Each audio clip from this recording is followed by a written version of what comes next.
Sorry, how much? 48,000. So is that your best kay Jesus? Yeah.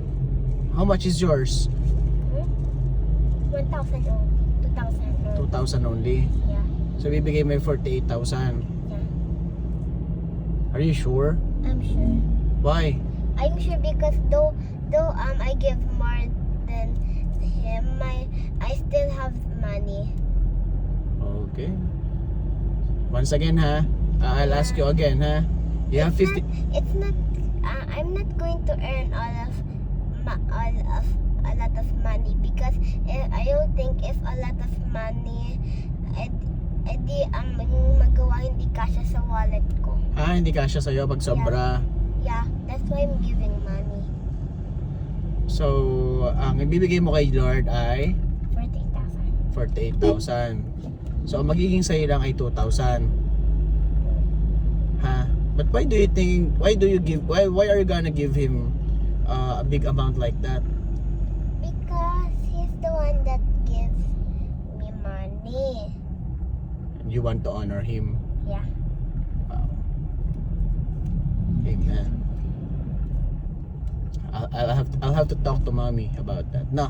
Okay, And you have to pray but for it. when I did do the tithes, please could you sama me there? Okay, sure. So that's your first fruit. My first fruit. First fruit. No. So yung tithe, sama na natin What's doon, no? the second fruit? Di sa second second earning mo. What's a 100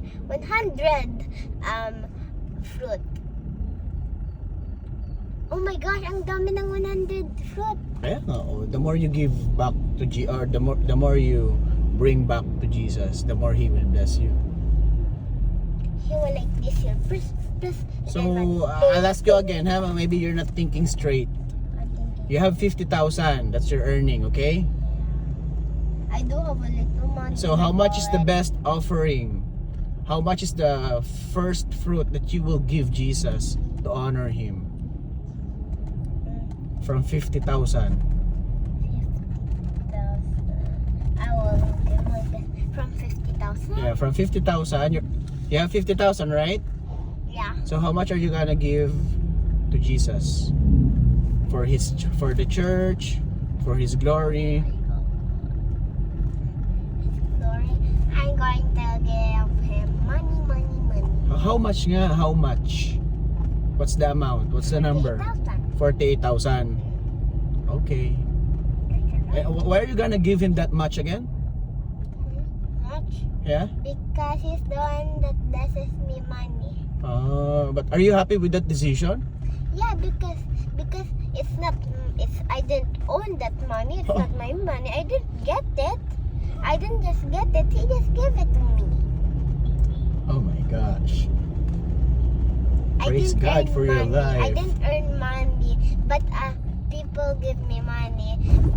But the person that always gives me money is Jesus. Amen.